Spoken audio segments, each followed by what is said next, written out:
tâm vọng về là là cái điều cái dùng cái rồi thì cái động cơ là làm bây giờ cái xe mình nó nghe mình cũng gọi về cái tâm nó sẽ đi vào cái liên tục người ta cần có thể mày làm người ta cần có thể mỗi đi làm cái làm clip người ta cần có thể làm đồ gì thế là cái đó công nhận nó số cái ở những thành dạng đồ là sao ai mà còn nhiều gì thế là sao dạng là sao những cái dạng đồ của rất mạnh công nhận chung cái để là thằng nó tạo nó có sông rinh thằng ta sáng có thằng ta cho các quan xây các cơ quan để nó biết là sao dạng ta có đáng còn là rất tốt dạng còn rồi đặc biệt là ta cần có cái gì cái nhà đồ và đang so với ta làm một nhà đồ tất cả các cái mô nhà đồ đối cảnh lịch sử tầm xa quốc gia dù bạn về và cũng chia ra hình mô tầm là đều ba mà nó theo hình nhà là đào cơ của ta mà nắm thích của ta hình mô là ta tráng là chào giá cái tầm nhà các cô tôi biết đi tầm khoảng thời gian 5 tháng tôi thì xin nhận rằng trong năm này tầm kia cái số tầm một tầm một các chi rồi là chào tiên nhân và tôi luôn làm tất cả chào tiên sự gì nên rất là sẽ mà cái tiếp đó ngày mai nó chào từ nhà mình nói như cô làm cái cái tầm ta sẽ con bỏ ra tầm ta cũng đúng là thì cũng đúng vai mà này làm cái gì tao có ở trong nhà cũng mê đi làm nó nói hơn là cũng đúng vai đây cái nó đang đi sai lạc trước về mắt cố cần nhân tính hoặc thần tính của ví dụ là một người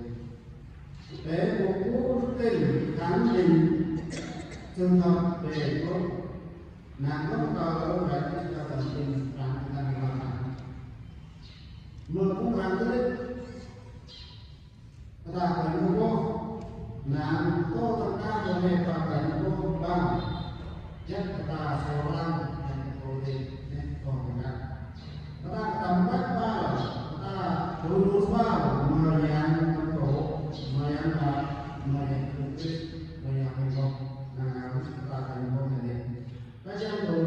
rồi cái nó sẽ có về những cái đồ tham quan nàng ăn hết thế là thành cô nhà rồi mờ nhà con tổ nên ai ta thành cô nhà đình này rồi ta không cả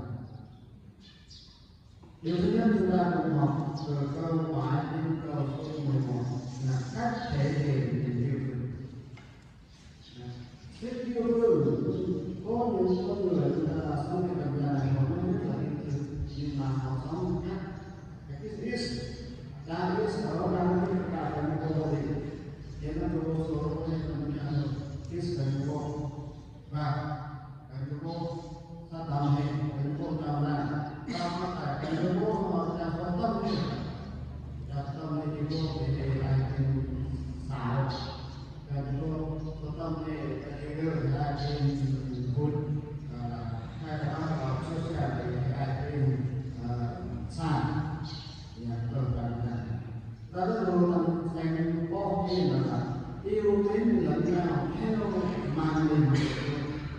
là cái vô thì gian số cái bước qua số dạng này ta nằm trong cái xã sẽ cái được người phải yêu người lân cận như chính mình tôi làm ra số dạng này ở đây là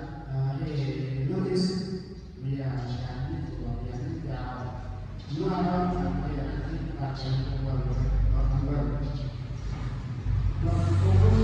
cũng thì có cái làm sao mà bây giờ thì dân tình yêu thương không làm hại người lân cận vì vậy yêu thương là làm tròn người thân là những cái mô ở đây luôn là nhiều hơn thì cho trong thầy mơ nhà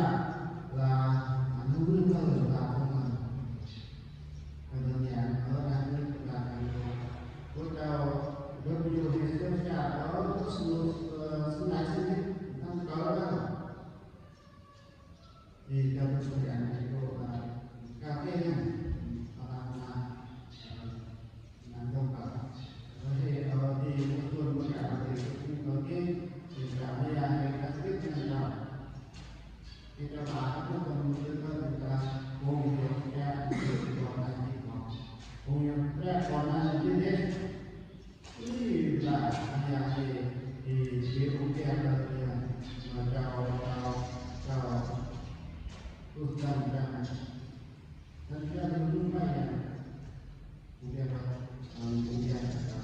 là lời kia này có tin mà kia cũng phải là cái kia này tại vì là ta được cái sự là đang phải cái phần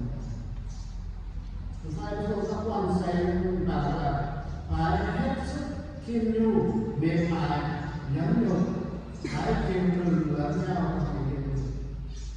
còn làm theo rất là cho lại gia đình cái cao độ thì chúng ta cao độ rất là cao độ chúng ta đang để cho các siêu xe chúng ta đang đại ngăn cơ thể của mình độ ba còn này của nhà khai cả cái rồi ba điều nó nhà khai là điều là lao vào ta thì là không có chứ nó lao ta nó bỏ cái gì là cái nhà tác của nhà tế lâm là điều này thì cái bên này là cái lúc đó là thì chúng ta không còn là không còn là không còn là cái lúc này thì giải pháp là hai loại làm nhà nước ta còn vô thì người nhà cái bây giờ làm nào mới rút trong nhà rồi là hai bạn chúng ta là như vậy. Các phía là các quan sinh sản trước hết phải yêu thương nhau tha thứ theo luật các thì chúng tôi nhà thì phải có cái tiếng này nhớ đủ nào có vui nào làm ta không có thể thì rất là tư tưởng mà cho nên trong lúc này do là bằng không bằng luôn phải biết của cha mẹ thì có biết thì ở như vậy làm bằng để làm cho nó là cái tôi biết sự nhà có bảo vệ mà thì có sự phải chịu không như vậy ý làm tôi nhận thì là tạo thành là các bạn có thể là phải làm một sản sinh để là vì đức Chúa Trời là tình yêu cái xích mắt xích đó là cũng giống như là cái cháu hoa hình mà thì là cái cô nhà cái con nào mà mắt xích đó cũng là cái cô là bao cái cô buồn tình yêu thương nó là cái cô ta cái cô cái trong thì nào đi làm là rất là yang membawa kembali Injil AKP Injil Makyo pulang ke ada berita ada berita yang membuat yang itu sebenarnya yang ada Kristen dunia. Đây không phải là tình yêu thông thường của con người, tình yêu gia đình bạn bè tình cảm nam nữ, tình yêu các bé có nguồn gốc thiên thường đó là tình yêu không nhiều thì nó có thể nhắc lại yang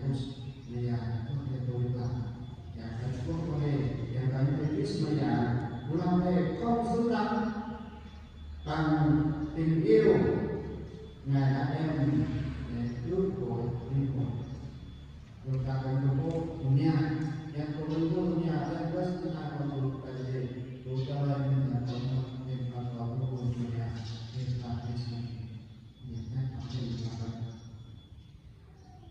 ông David đã kích hoạt trong Thi Thiên thứ 8 câu 3 đến câu 4 để ông cảm nhận được con người là gì. Đây cũng là câu con thánh chúng tôi đi trong phương pháp thần học về môn nhân đạo về môn nhân loại. Khi con xem các tầng trời là công việc của ngón tay, mặt trăng và các ngôi sao mà Chúa đã tạo dựng, loài người là gì mà Chúa đưa đến, con loài người là gì mà Chúa thành. Một tiếng nó là có trả sản phẩm cho cổ là tham nhận của những cái gớt đi trái còn nó sẽ tiếp hiện là thì không gớt còn nó sẽ có đo đi ăn những cái vụ tê nằm chẳng có điều thì không gớt như là sản phẩm ăn này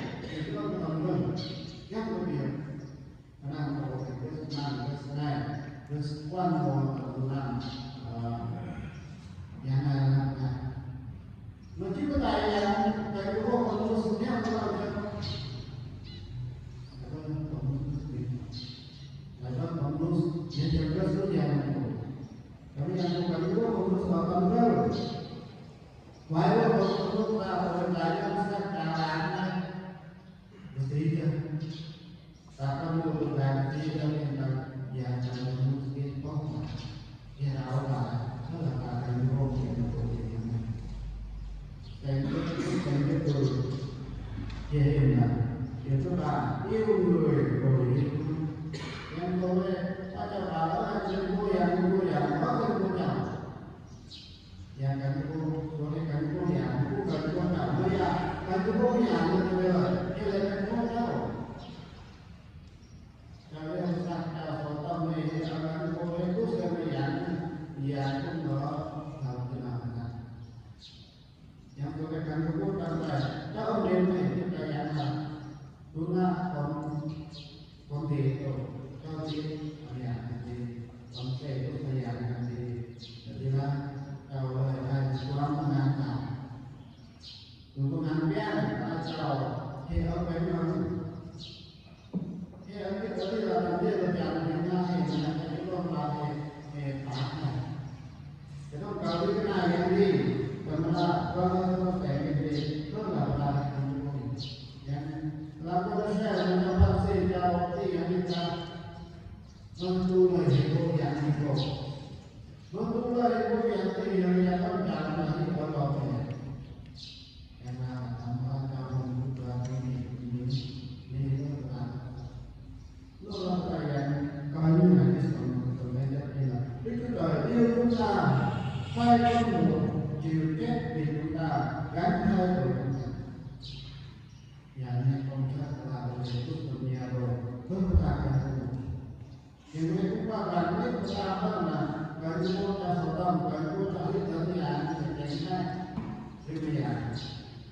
các con đồ bắt biết tâm sẽ quan và trước hết tôi đã dạy dỗ anh em điều mà chính tôi đã làm đó là đấng Christ chịu chết vì tội chúng ta theo lời Kinh Thánh. Ngài đã bị chôn đến ngày thứ ba Ngài sống lại theo lời Kinh Thánh. Ngài là Kinh Thánh theo lời của Ngài Ngài là tiếp và chúng taเป็นคนผู้ทรงญาณต้องการสร้างที่ความเจ้าและการประทาน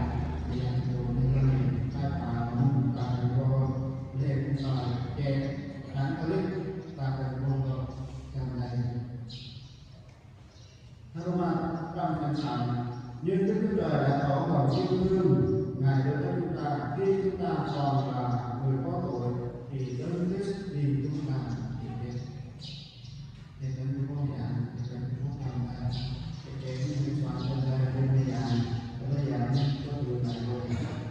Các bé rồi và sự là phần chính vì Ngài đã gánh tội lỗi chúng ta trong thân thể này trên cây Phật tử để chúng ta chết đối với tội lỗi và sống cho sự công chính bởi làm đôi của Ngài mà anh em đã được hứa hẹn. Và nên ai biết Christian cho gia và cho gia cho chúng ta có cố gắng để giữ chủ nhà và bây giờ các bạn ai chúng ta làm một dẫn chắc là rao đưa lại này dẫn chắc là ai tả chúng ta có điều mà điều số tiền thì có cái sân bời đã xảy ra sân bời đã vi phạm và chúng ta phải công việc gì này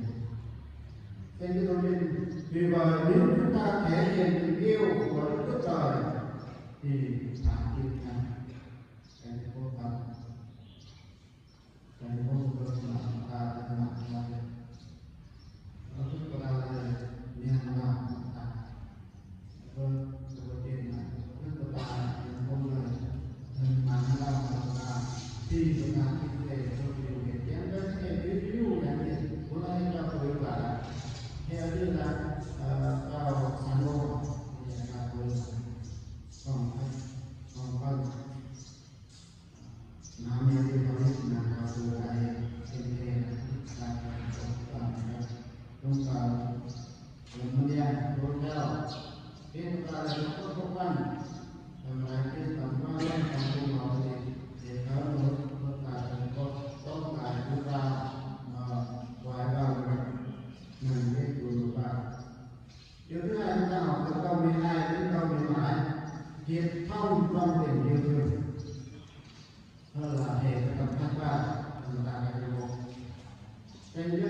bước lên các nhân được tình tôi có ta đời ta còn cách tôi ta đời hiện thì cho dần đến còn cách còn ta thành vô nặng cho nên thành vô yêu là thành vô không thành vô mà là thành vô điều chúng ta sẽ dùng tức là thành vô nhiều cái đó thành vô nhà này thì thực tế xa hơn thì ở bên này cái cái lòng chúng ta lúc nào là cũng làm nó thì quen nó là thành vô nhà này chúng ta chẳng đặt cái bề thì cái quan về ta ban cho các người một điều văn hóa hãy yêu thương nhau như ta đã yêu thương các người thì các ngươi cũng phải yêu thương nhau bởi điều này mà mọi người sẽ biết các ngươi là môn đệ của ta nếu các ngươi yêu thương nhau. Cho nên thành phố văn các mình chúng ta sẽ có một cái còn các tạm soạn tốt ở lập người gia thì tôi lại năm nay nào các đồ cái này mà ta đã dùng thì cái việc đó anh kia là tu du lịch của tôi là tôi thì tôi còn là tôi còn thắng tiền mang cổ có thể ở bên thì tôi cũng ngày nào có cái đồ cái không bị vào có thể ở cái bà cũng chỉ ở cái này thằng ở xa rồi mang rồi bây giờ có những cái này nó có đây con nó một tiền rồi cũng mà cũng có nhang cái đồ cũng có đâu còn cái cũng mà nó nó tôi có tao rồi thế nên có xa anh dân là ta là dân dân có tin mà lúc ta thành vô hình dân dân mà rồi thì là lúc đó cái đó ta rất có cũng như nó còn cái còn hết là cái gì của nó nó nhớ là nên phải ta cần có cái gì cái phần nào cái là nó như là đi này đây là con sao vậy này đây là cha có biết bây giờ là chúng ta cần có tầm dò một cách thế là ta hôm nay làm việc tầm cách hiệp thông là ok của chúng ta hỏi ra ta nói rằng ta tốt thờ tu để ta có cái vận động chúng ta đem rất làm cho những bài đều ra cho ta đây các ngươi hãy yêu thương nhau cũng như ta đã yêu thương người cho dân là một dân ông bảo cô giáo ông chủ này tôi có nhà ông có nhà đi dùng cũng đi mà cái nó rất là ngủ nó rất là này mình sẽ làm nó nghe rồi thì làm cái cái đó cũng về có cái cái nó không nào cái nó cũng nên lo lắng nên ông mà vô là cái vô mà là rồi cái một cái trước là sao vậy thì mà cái vô để nhận cái vô ra đó là xem là xem liên quan xem liên làm điều thứ hai là sự hiệp thông trong cứu Chúa Giêsu. Ở đây mình làm ta là làm của Maya Giêsu Christ. Phải rằng là cái cô xem đó tôi nói về để tất cả hiệp làm một như cha ở trong con và con ở trong cha để họ cũng ở trong chúng ta hầu cho thế gian biết rằng ta đã sai còn hết. Tôi là chúng ta hỏi rằng dạng Israel làm thắng biết của ta đủ ba ở đây mình trong số ta cũng ra bây giờ chúng ta có là em có đi lên còn dù ta đi ngủ trong nhà là con chắc là một ngày này cái mũi này đủ ba trong cái ta yang của ai cũng ta đi ta không ta không có sai hay nhau ta bisa ta karena itu ta đúng mà dạng này đúng mà jika dibuat dalam hati jika berbanyak rumah atau langit baca betul jika dibuat tentunya kami pasal ini itu kenapa kejadian juga itu kalau lingkungan untuk bukan turun berikut dari kanan untuk di ini tahu di tapi foto dan juga dan kita pada di dalam seperti negara jadi kalau yang kita dengan di Yudan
từ hiện nhất của thanh linh và thời chơi hòa bình có một thân thể, một thanh linh, một chúa, một đức tin, một phép báp tên, một tổ chức đời và cha của mọi người. Đó là thế nào thì phải mình làm bài bản cái số dạng về của địa đạo của địa còn của ba của ta đồng cái nào cũng sẽ có đôi khi là tầm giá của nó là ai cũng nói là đi ví dụ này đi để cái là cái đó là cho để cảm giác thái luôn cảm giác thái là bây giờ nhà có ta sẽ mình cho lời để cảm giác thái là luôn là cho nó đi xa là khi khu đi nối đi rồi là bây giờ là những cái cho đi thì nhà đồ đặc biệt là đi đến cái đi thì kiến nào tôi đây là một ở một cái chỗ là nhà ta cũng đi luôn sản một còn đi cũng không phải có những con người thì ai ta các cái tàu lao động mà sản thế rơi rồi đi nhà này nó là sản một một cái công nhà nó cũng cho là đi xa trong tương lai thì là dân dân rồi nhà vân vân thì chúng ta đã xem là tiền nào thì hãy làm cho vui lòng tôi tròn vẹn bằng cách đồng tâm tình, đồng tình yêu thương, đồng tâm hồn, đồng tư tưởng. Còn là nắng hơn dù qua nhà dù qua ta quy dân dù ta thành một họ nó sẽ làm ra hết nhà cái của ta đi xa để cái của ta làm ra là vào cái sự thì chúng ta học câu 16 đến câu 17 hiệp với Chúa cách toàn vẹn, hiệp thông với đức tin, hiệp thông trong Chúa Giêsu Christ, hiệp thông với Chúa toàn vẹn. Ê-xô và muốn cho hai cái cũng phải hết sức kiên nhu, mềm mại nhẫn nhục, phải kiên cường lẫn nhau, từng những cố gắng duy trì sự hiệp nhất. Nên bài này còn đang bàn và cùng với còn các con mẹ nó nguyên hơn. Ở ta thì ở một là phải ta cần có một sự ta làm một cái công cuốn ta vấn đề thì cái nhà nó cũng tỉnh táo rất là bây giờ trong nhà thì anh ta này nó ta lời của chúng ta này thì là thì chúng ta lời cho con ta với cả làm ra đen rồi làm gia đình của ta như nhà mình là hai bên tiếng soạn ta đi qua và đi đạo đồ về yang mana yang ada dalam dunia. Kalau kita sebagai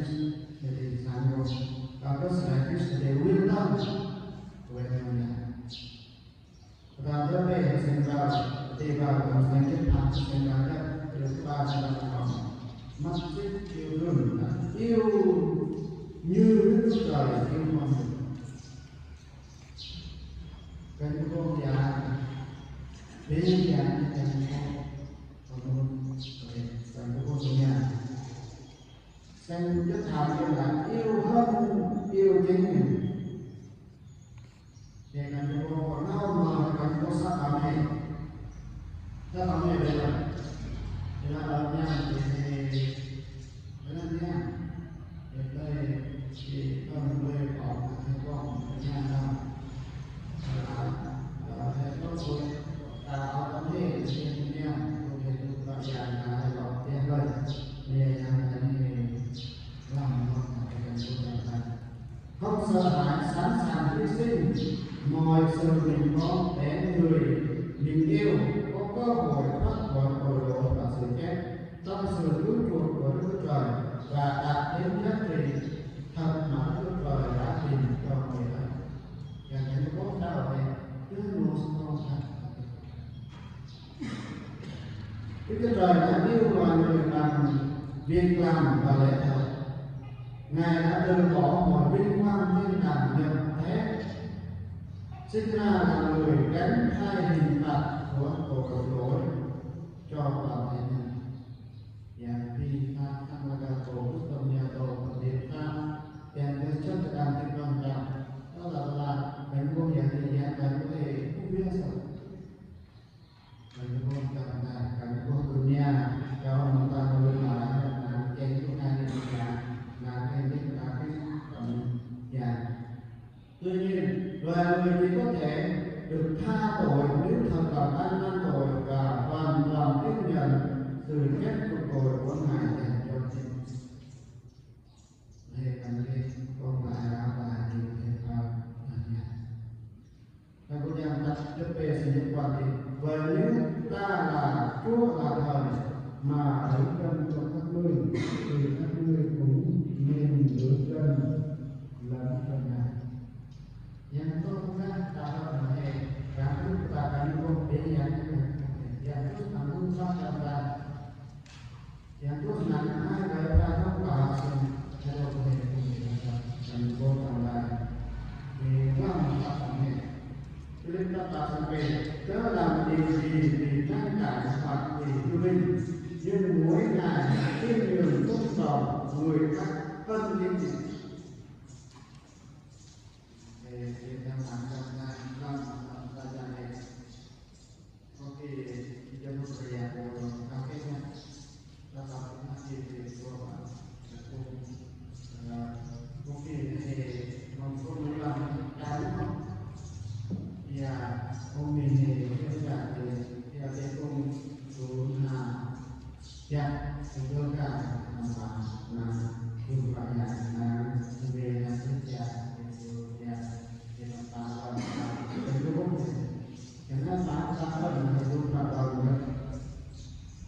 ta đã vào sẽ hy sinh. Điều thứ hai là Chúa đã yêu chúng ta. Yang kan không có hề lại, tapi có hề cần không cần. Trong số tác đồ sinh hoạt đến nỗi Ngài đã chọn chúng ta trong đấng mới từ trước khi lập nền thế gian để chúng ta trở nên thánh và không có trách được suốt ngày trong tình yêu. Còn chúng ta ăn uống có thể là sát của mình này mà tu được của đẹp để cho nó được yêu là tức là cái học hành không là sự gì còn chưa nó qua lại nên tôi niệm còn tôi sống nhà đầu biết tìm được nhà đầu về cũng vào gần nhà nhà khác của em còn đâu biết sao là ta đã trở nên cả thì yêu trong thế gian đem đến cho con người nỗi lo sợ bất an và cái ngôi nhà đầu tiên là cô mà nhà cái không có thể để vào nhà mình nhà ăn tại ngôi nhà lớn là tôi kia nó máu nước nhưng rồi giả sử nó không nhà nó rất là lớn lên làm cho nó cái chuyện cái cha cái thằng mà nhà nó xuống không cái ngủ núi nằm đồ nó liệt nó ra cả năm ta hay là năm ta nên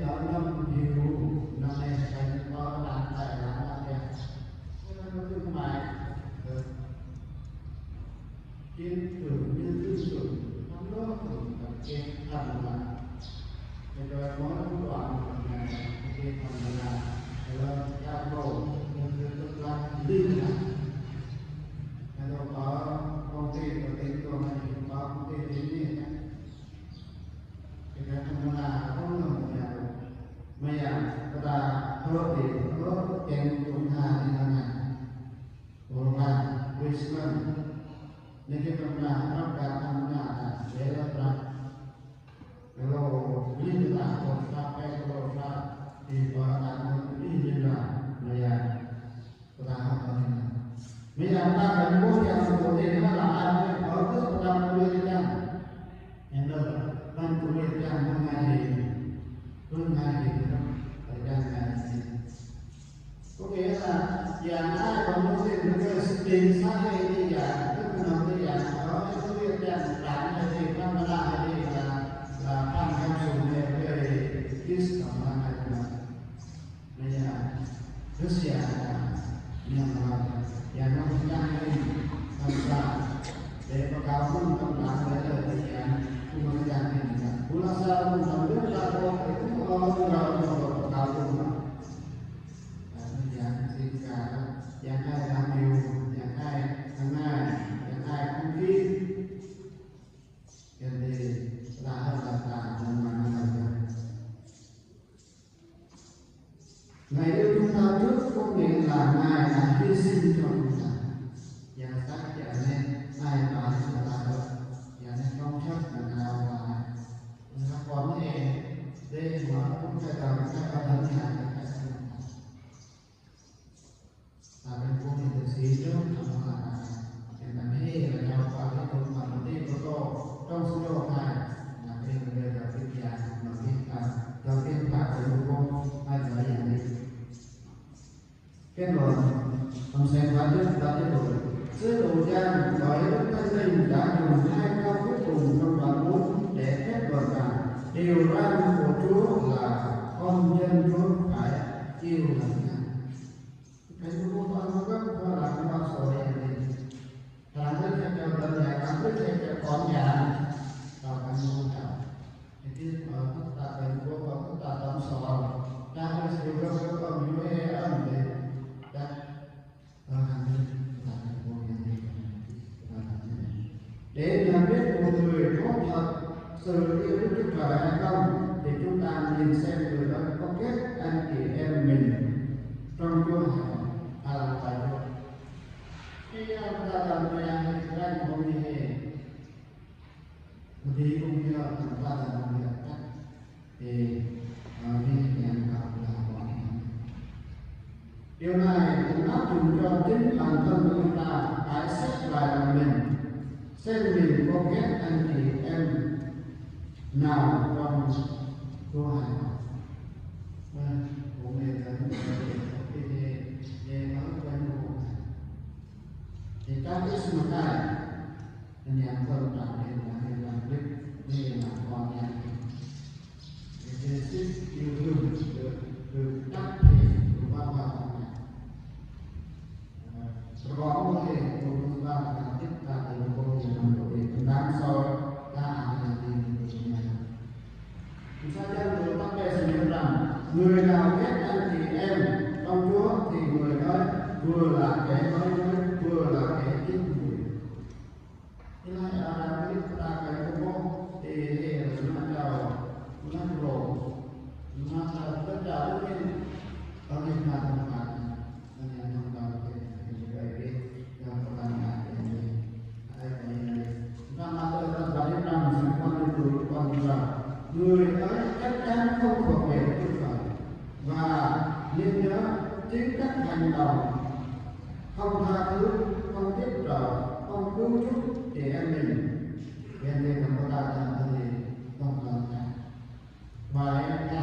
cái hôm nay bây giờ nó tới xong thì nó cứ không chờ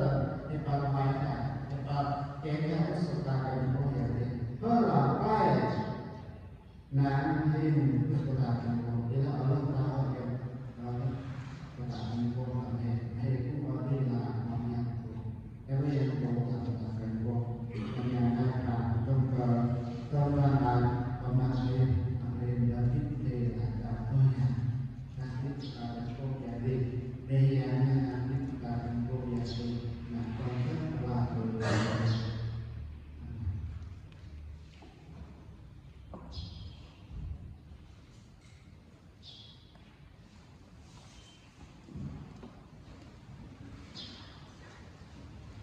Kita